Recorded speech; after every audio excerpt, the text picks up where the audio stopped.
What is going on, everyone? Thanks for tuning in to MadVaper Gaming. Today I'm going to be talking about the iPV D2. So, yet again, another unreleased mod showing you here today. Now, as far as I know, this is the final version. They just haven't shipped it out yet. Although, the only difference is it says test right there. So, this is one of the sample versions they sent out. I haven't been a huge fan of the IPVs in general. I mean, there's always a better alternative for me, like the IPv4, Sigelei 150, you know, so on and so forth, or IPv3, Sigelei 150, whatever. I always just like the Sigelei's better. So I'm a little bit biased against this one, but overall I like it. It's really, really small. I have an Aspire Triton tank on here, and you can see that the tank is pretty much taller than the mod. It's a very, very small mod. It's close. Not quite. It's almost exactly the same, actually. But that's my biggest gripe with this thing, is it's so small that a lot of the tanks I like to use on here look completely silly. So I guess while I'm here, I can show you another one. I hadn't even planned on this, but let's do it. Stay right there. Oh, God. I have the Phantom tank from Horizon. It's the new sub-ohm tank, and this monster is huge. So let's show you what that looks like on here. Yeah, it's just a little bit ridiculous.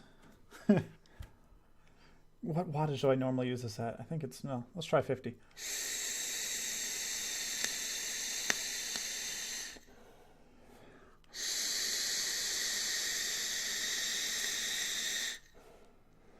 $50 works.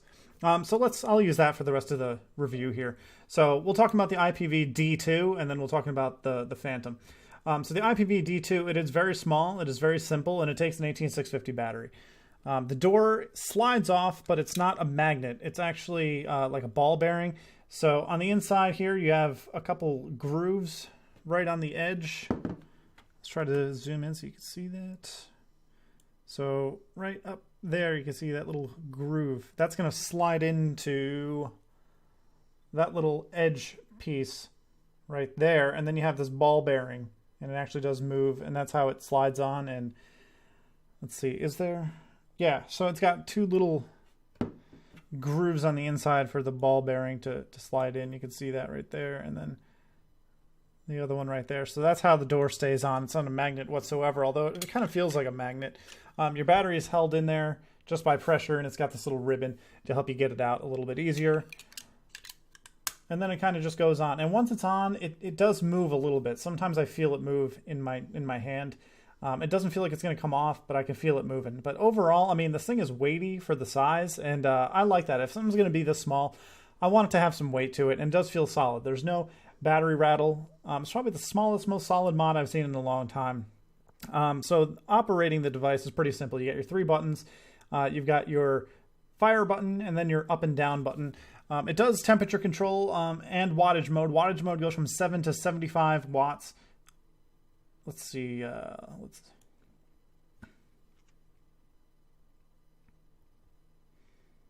It's about right. All right, so to get to the menu, it might be upside down, but you're going to do 5 clicks. 1, 2, 3, 4, 5. Where is it focusing? All right, so it says system off, but it's not actually turning the system off. So every time you click it, it's going to bring you into a different mode. So you have exit, which brings you back to vape mode. You've got system off, and you've got power mode. So let me show you what I mean by system off. It says system off, but to select the menu options, you have to hit one of these buttons. So then you hit it, and now it's telling you the system is off. So the first one is asking you, the second one is telling you. And then it's 5 clicks to turn it on. You get the little IPV logo, IPV D2, and then you can vape it.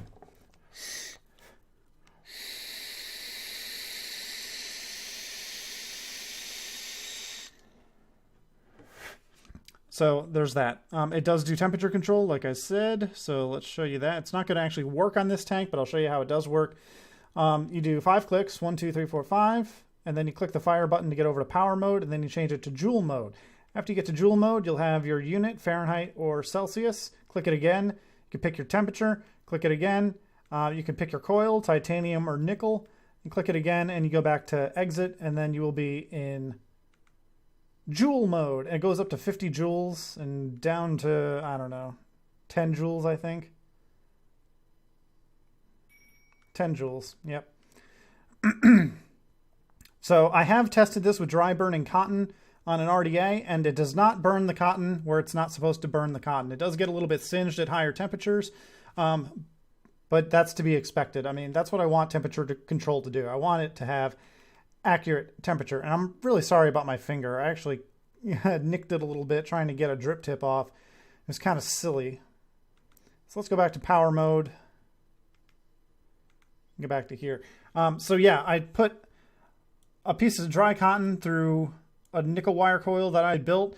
Didn't burn at 400 degrees, started to discolor a little bit around 500, and then at the maximum it did burn. It didn't burst into flames, but it burnt.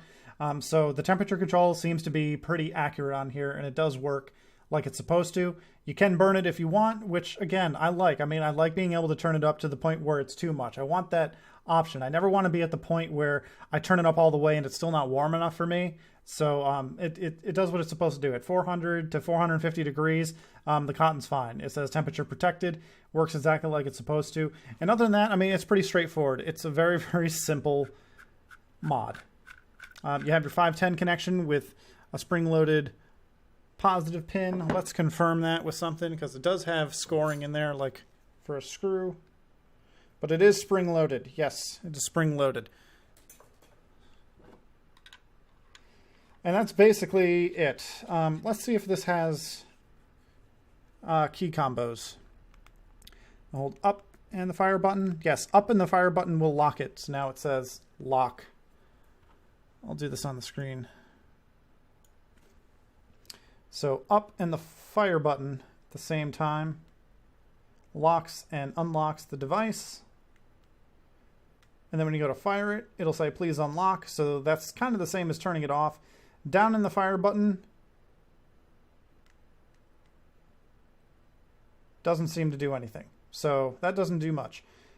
What happens when you hit, whoops, no, 50, 50, 50, 50, 50. So it does accelerate too, you can see that, right? Holding both of these down, what does that do? That locks your resistance. So that's more for temperature control. If you want to just reset your resistance, you push up and down at the same time. Let's see if this does anything. Whoops, I did not mean to turn the system off. Fuck. Well, just wanted to lock it. Sometimes the combinations are hidden in lock mode. So let's lock it. Up, fire button, lock. Try down in the fire button. Just says please unlock. Hold up and down while it's locked. Still locks your resistance. So yeah, no hidden features in the lock screen or anything like that. And that's basically it. That is pretty much everything you need to know about the iPV D2. It's small, it's solid, it's a little bit weighty for its size, which I think is a good thing. When you put an atomizer on here, it's not going to come all the way to the edge, which I don't really care about. I think that's fine. It doesn't look bad with 22 millimeter atomizers, so that's good. Simple operation, temperature control that works, and pretty decent battery life. I have noticed that when this dies, when I use it until it's all the way dead, and I put it on the charger, it does read 3.3. So it does bring your battery all the way down to the cutoff of 3.3 instead of something like 3.6 that a lot of other mods seem to do. So you will get maximum battery life out of this. That's pretty much it. The buttons feel good. They're clicky. They're just the right amount of pressure to press. The screen it's very much like an SX 350J. If you've used anything like that before, everyone seems to be modeling their chips after that. Whether it actually is an XX350, I don't know. I don't know if it actually is one or something like it, but it looks very, very similar, and it works in a similar way. So that's kind of what you're getting into with the iPV D2. It is metal. One thing that I really do not like is there's no micro USB charging. It's one of those barrel style connections. And it does come with a charger, but I always forget it. You know, like I go to plug it in like, oh, I kind of need to charge it, but not really. Maybe I'll just plug it in for a while. And I forget that it has that thing. So I never charge this internally ever because I never have the friggin' cable with me. So it's that's kind of annoying. I wish they would have just done a micro USB thing. So this device, I always end up swapping batteries, which is actually pretty easy. You just take the door off like that. And it works pretty well. So that is it for the iPV D2. Now let's talk about the Phantom tank. The first thing you're going to notice right off the bat is it's fucking huge. This is a giant tank, and it's only 5 mils. It is only a 5 mil tank. And probably for the first half hour that I used it, I'm like, this is just unnecessarily big. Like, it hits well enough, I guess. It's just big, until I found out that there's a reason for it.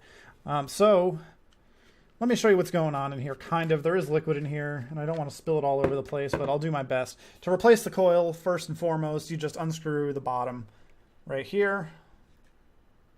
And there's still some liquid in there, so I'm going to wait a minute until it kind of falls into the chamber. There actually is 2 kind of chambers with a little hole connecting them. All right. And I'm going to be honest, I'm not 100% sure what all the design stuff is about here. I'm going to try to explain it as best I can. But there's your coil, so it's a lot like the Arctic coil. It has an extra little juice flow piece at the top. Come on, focus. There you go. So you have your main juice flow hole and then another one at the top there. You have 4 airflow control things, and you just unscrew it to get it out of there. That's kind of standard. I fill this one through the bottom. That's not the way you're supposed to, but if you kind of look in there, I'm going to try to tilt it so it doesn't leak. So it's kind of a narrow gap to fill it on the side and a pretty big chamber. And then you got that metal thing right there, and then that connects to the upper tube. So let's put it all back together. Now, the way they want you to fill it is right here, that part right there. This ring does turn, but it is a pain to get it to turn. And even once you get that open, especially if you're using max VG liquid, it tends to back up. You know, like you kind of stick I hold it to the side, so then it fills up, you know, all the way. If you hold it like this, you're only going to be able to fill it halfway. Upside down, you'll only be able to fill it halfway. So I hold it parallel to the floor and try to fill it that way, and it kind of backs up with thick liquid, which I don't really like. I'm not even going to try to open this. I guess I'll try, but I'm probably not going to be able to. Yeah, it's not easy to move at all, but once you get it open, there's kind of like a plate, right? So you have your hole on the top that you put the thing in, and then you have a plate, and then on the corners of that plate, like all around the edge, there's empty space for you to put your liquid. It's just a very small space, so your liquid backs up, and it's kind of annoying. So I don't use that at all. I just fill it through the bottom, and that seems to work just fine. And then you have 2 chambers, and you can kind of see there's a chamber up here and a chamber down here, and they actually are 2 separate chambers that are connected. So what happens is there's like a little hole, right, that the liquid falls through and then comes down into the bottom chamber. I'm not really sure why it's designed that way, but I will tell you what it does do. Let's talk about the drip tip real quick first, and then we'll get to that. It seems like a good drip tip. It's got a little bit of a heat sink thing going on down here. Single O-ring. It's got a big hole at the bottom, and it's wide bore up top, so I've never gotten any gurgles or anything like that. So that's pretty cool. Yeah, so let's talk about what's going on in here. The reason that the first half hour of using this thing was kind of wonky for me is because I didn't really notice anything special about it. The coils are parallel, by the way. They're wrapped in parallel. So they're dual coil, if you will. That's the first thing. So it hits really, really well. It's a 0.22 ohm. I guess it's supposed to be 0.2. Close enough. So try to listen to this.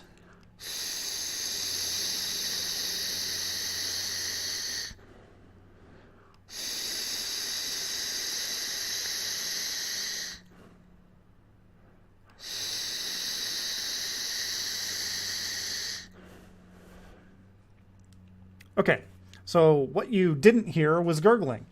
Normally, in a lot of these sub-ohm tanks, there's a slight gurgle, and it's either because of liquid kind of pooling up within the coil and just kind of hanging in there, or it's kind of getting into the chamber, or it kind of backs up in the drip tip and then comes back down. At some point in that chamber, there's a little bit of juice backup, and it kind of gives you that gurgliness. On the really bad ones, you'll get juice in your mouth, or it'll leak a little bit. But most of the time on most tanks, even the Atlantis and the Atlantis 2 and stuff, you'll just every now and then you'll get that little, and then it'll be smooth because it's all kind of pooling in one place. You get the gurgle, and as you pull through it and burn some of the liquid off, it gets smooth again. That does not happen whatsoever on this thing. And it's because, like you saw when I took the bottom off and flipped it over, there's that plate there. So this whole center chamber, what it seems to be doing is kind of taking the liquid and putting something in the way so that when you're, or not the liquid, the vapor. So when the vapor gets pulled up, it hits that plate and kind of goes around it, and a lot of it condenses on that plate. When it condenses, what they call this the juice recycling system or something like that. So it seems to be taking that vapor, it's recondensing it, and then it's putting it back in the tank. So I don't know how well that works. I mean, it lasts pretty much as long as any 5 mil tank, but I never get that gurgle. I never get the gurgle. So that seems to actually be helping with that. And that's kind of when I looked at this and said, well, yeah, it's huge, but it actually hits really, really well. It's something you'll probably not notice until you notice it. And then when you hit it, you're like, yeah, I kind of notice it now.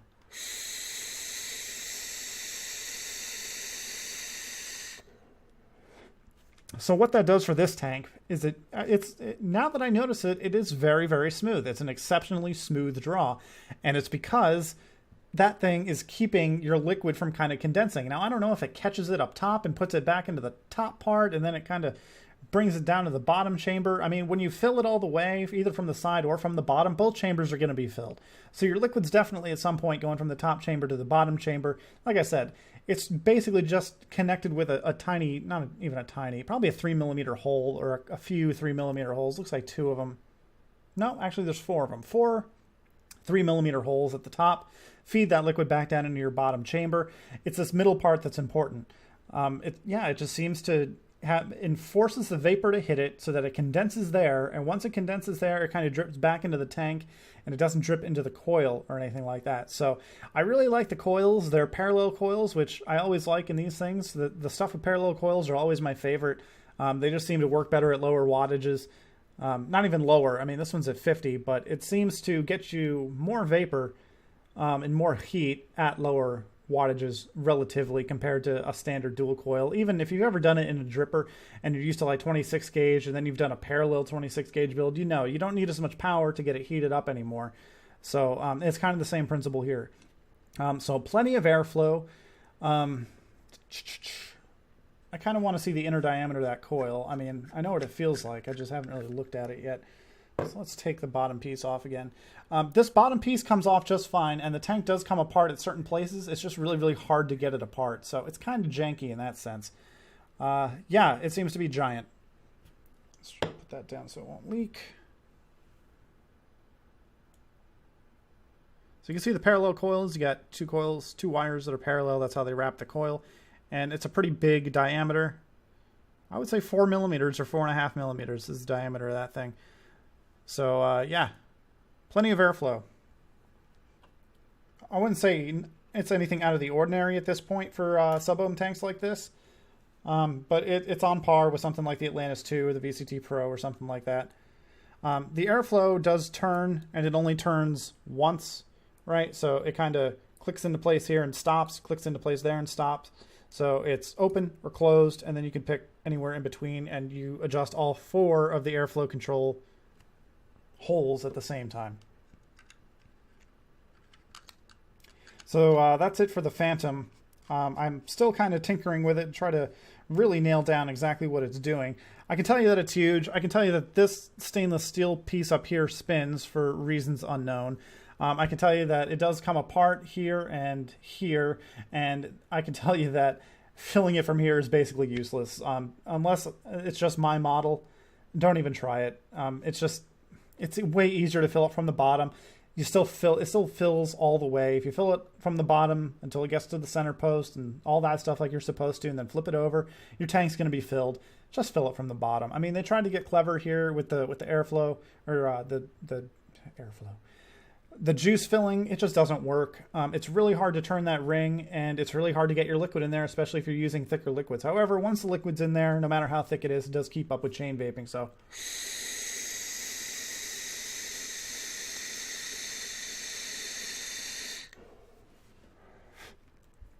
yeah, and keep in mind it's also huge. If size is not an issue for you, then I would say it's definitely a good tank. It's well built. It looks kind of cool if you can deal with the size. It has windows, so you can see how much liquid is left, but most of it's stainless steel, so it is pretty durable. It's a thin stainless steel, but it's still pretty durable. But the main feature is smooth drags. It's smooth drags every time. It really cools that vapor down without adding airflow up here, and it keeps it from getting that gurgling. You probably notice it most on other tanks in the morning. If you set your tank down overnight and then you pick it up first thing in the morning, you're going to get... So it's gurgly at first, and then it kind of goes away. This never has it to begin with. So it's, like I said, it seems to be capturing that extra liquid, that excess liquid, and putting it back into the tank somehow. So that has something to do with what's going on in here. And I really wish I could be more specific for you, but it doesn't come apart all the way for me to see it. But when I flipped it over, you saw there's kind of like that plate. And I mean, it just makes sense. You're going to pull up. The vapor is going to go up. It's going to hit that plate, go around the plate, and it's going to condense there. So I guess that does two things. That seems to collect the liquid and put it back with their juice recycling system. And it also cools it down because most of the heat is going to be absorbed by that plate that it's hitting. And the rest of the tube, because the tube is so long, your coil's all the way down here and your mouth is all the way up here. So that's a good amount of space that it has to travel. So it does keep it cool without sacrificing vapor production.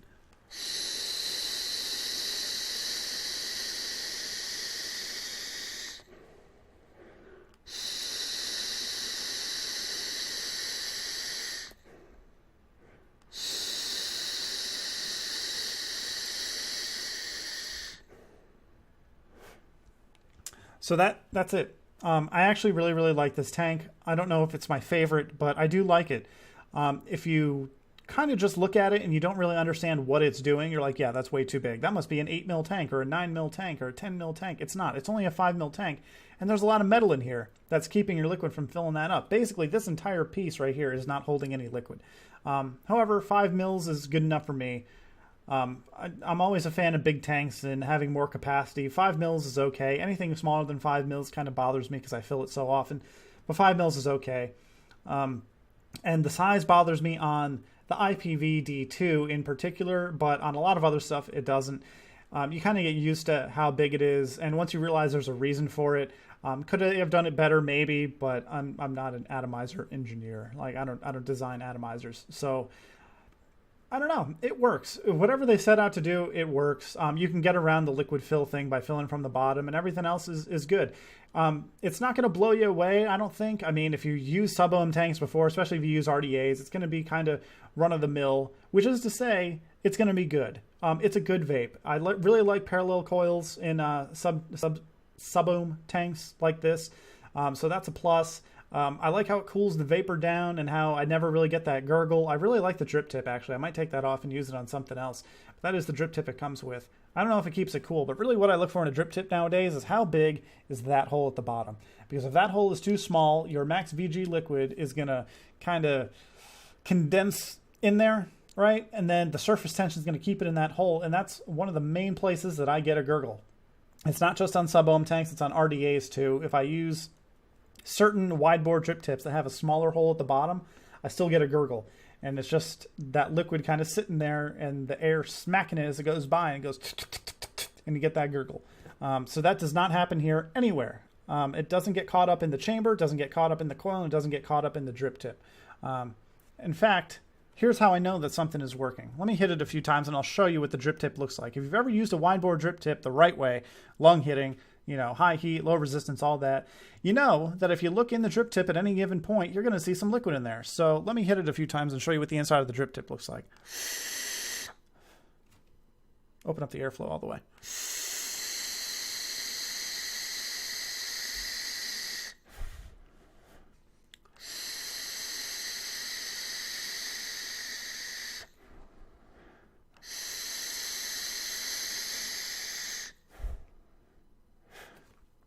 All right, so I'm going to take the drip tip off.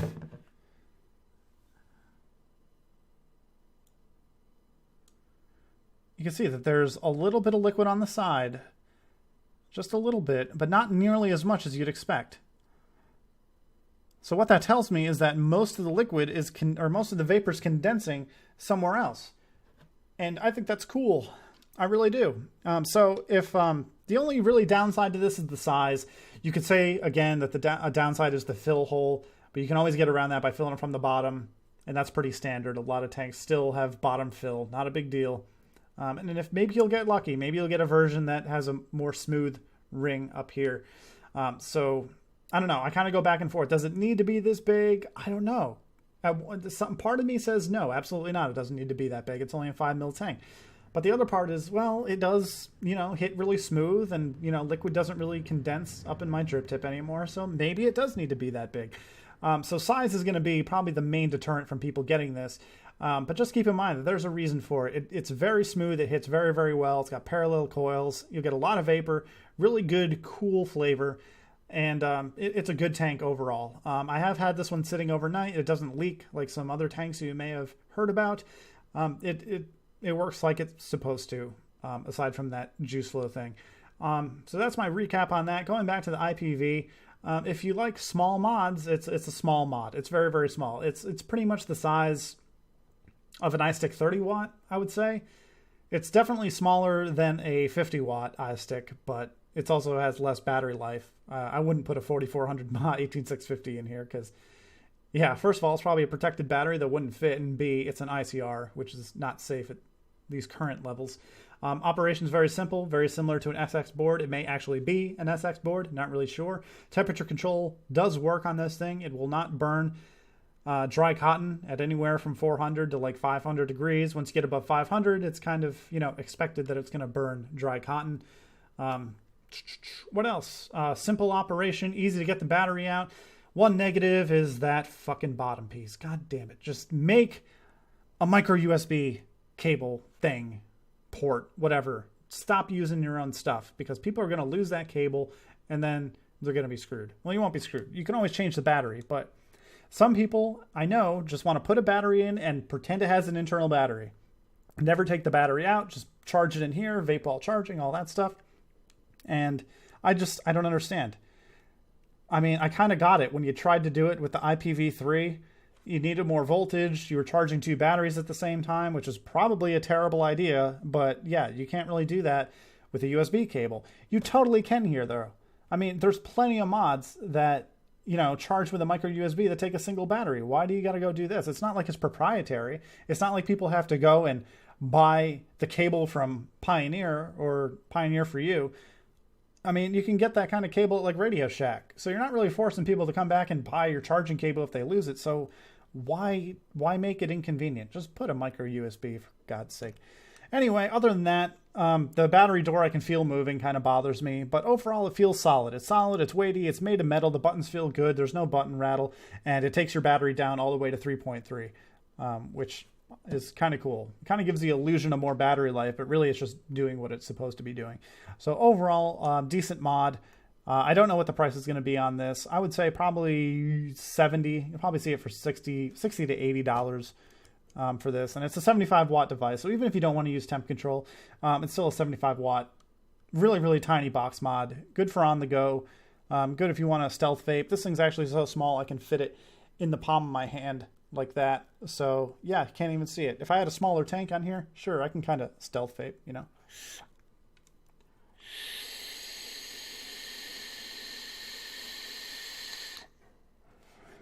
That wasn't really a stealth vape, but you get the idea. Yeah, so that's it for me. That's the IPV-D2 and the Phantom tank from Horizon. Not without their flaws, but I would say small flaws in comparison to what they do right. Size and functionality, especially with the temperature control and just the feel of it, the metal and the solid feeling, very good for the IPV-D2. And the fact that you get cool vapor, no gurgling at all, and it is a 5 mil tank is, those are some good things about the Phantom. It's just the size and that juice filling don't really work. But again, they may have had to make it that big to get the cool vapor and the things I do like about it. So that's a wash. That's it. I'm not going to recommend you buy either one, but I'm not going to recommend that you don't either. It's really going to depend on your vaping style. If you want something small, in terms of a mod, I'm not talking about the tank. If you want something small, powerful, that does temp control, then it's a good option. It definitely is. And if you don't mind size for a tank and you just want something that holds a bunch of liquid, that's kind of hassle-free and easy to use, then the Phantom is where it's at. I guess the Phantom is one of those things where it could be hard to use if you want to take it apart, clean it, and all that. It does come apart in multiple places, and it goes back together pretty easily. So there's just a lot going on in there, but it seems to work. So take that as you will. The scores, let's see. I would give the IPV-D2 probably a 7.5 out of 10. Not something I personally would use. I need something with, more power, but and more battery life. But yeah, I could see why you would like that. 7.5 for that, and I'd give the tank an 8. It loses 1 point for size, and it loses 1 point for that really, really terrible fill port. You got to make that ring looser, and you got to make the hole in there bigger so that your liquid doesn't back up. Do those two things and make it a little bit shorter, and this would be an awesome, awesome tank. So that's it for me. Now is the part where I plug myself. I also stream video games, so check out my Twitch channel, twitch.tv/MadVaper. I stream there 5 days a week, Monday, Tuesday, Wednesday, Friday, Saturday, and sometimes that'll change, but those are my main days. We play a lot of video games, a lot of Counter-Strike. I've been playing some Witcher 3, so if you want to get into a really cool RPG, then check it out. I play most of my games on max settings, so if you like good graphics, then check that out. And then you can also check me out right here on YouTube. I'm going to try to upload more stuff from my Twitch channel, recorded streams and stuff like that, so you can go check that out. You can also check out the Twitch channel. My videos are saved for 2 weeks, so if you miss something, you can always go back there. Also, check me out on Facebook. That's where you'll get most of the updates about if I have to change my streaming schedule or taking requests for games or telling you what I'm going to play that day, and some funny stuff. Check me out on Facebook and on Twitter. Sometimes you won't get the notifications if you follow me on Twitch, but you will know on Twitter because it automatically goes to Twitter and says MadVaper Gaming or MadVaper has gone live playing blah, blah, blah, blah, blah.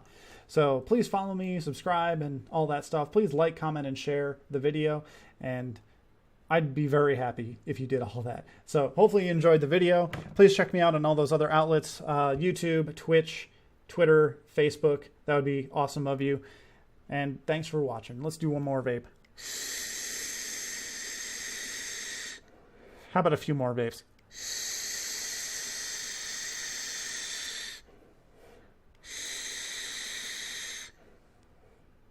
There you go. You're watching MadVaper Gaming, and I am a MadVaper. Thanks for watching.